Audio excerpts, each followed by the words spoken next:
re-repair na TV. Ang tatak nito is Nova. Ayan. Try natin kung ano issue. Model number LED TV 32A7 na Nova. Nova ang brand.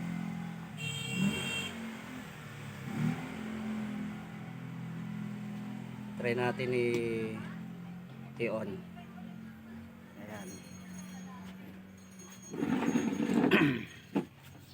Tapos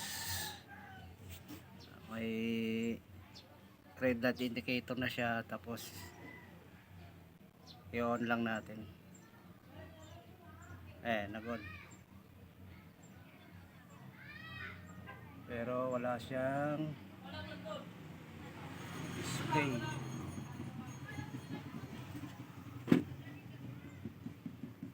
Ayan. Wala siyang wala siyang display, black. Ibig sabihin wala rin siyang backlight. Alam na natin kung anong sira nito.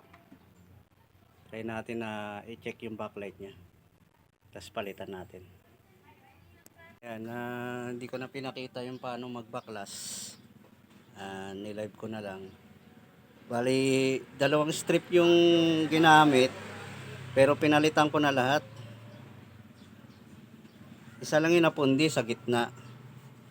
Dito, napundi. Umiilaw kaso iba na rin yung kulay. Parang bluish na siya. Kaya ang ginawa natin, ayan pinalitan ko na lahat ng bumbilya. Ayan. Pinalitan ko na lahat. Kaya pagka i-on natin, ayan, naka-on na yan. Kaya indicate na on lang natin. Ayan. Ayan tibay, makintab na yung kulay nya. Okay na siya. Kanina bluish. Ang hirap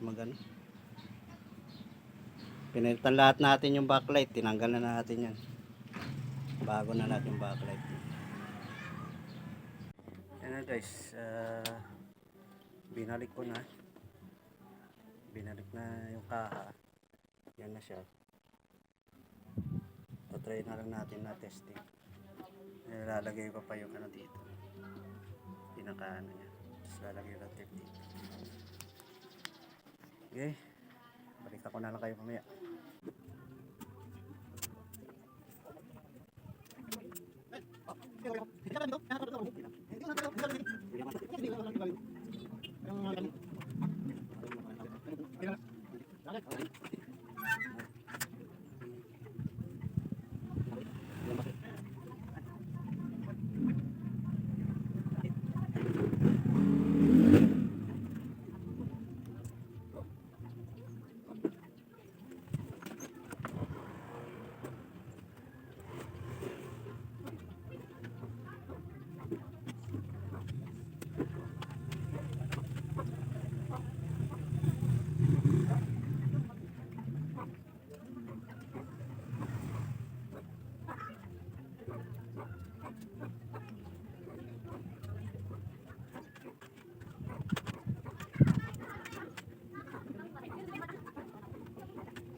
So ito na yung resulta guys, yung ginawa natin na backlight.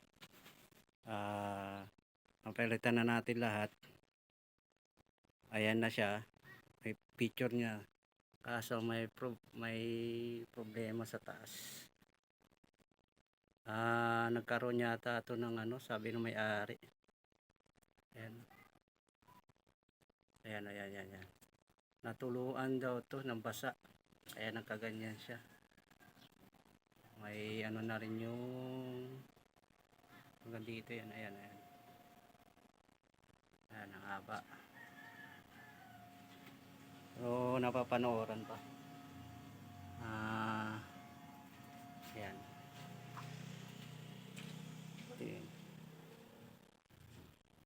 Ayan. May tama sa taas. May ibang kulay dito. Kulay pula. Basa daw yan, nabasa. Dito. Sayang. Sayang yung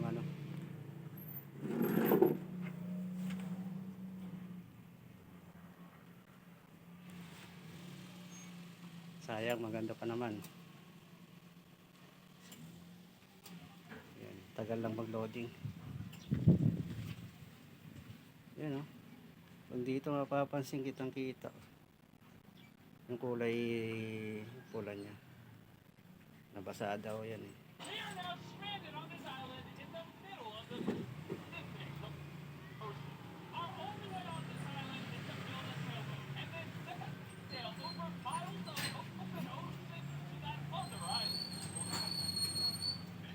Medyo malaki ang ito.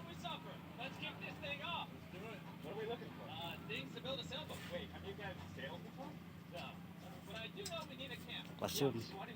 I think this would make a good spot for camp. Yeah, good. You guys can't see that because it's a 3D animation, but that's what we have to build. That's impossible. I mean, if we don't build that, we're just stuck. I think you've actually gone crazy. Before we start construction on the sailboat, we need to gather supplies and start building a shelter so this island doesn't kill us before we can escape. The reason why we're doing this challenge is I've always wondered, if me and my friends were stranded on an island, wouldn't we be able to escape? Yeah, every young man wonders that. And so we're not stuck on this island as old men.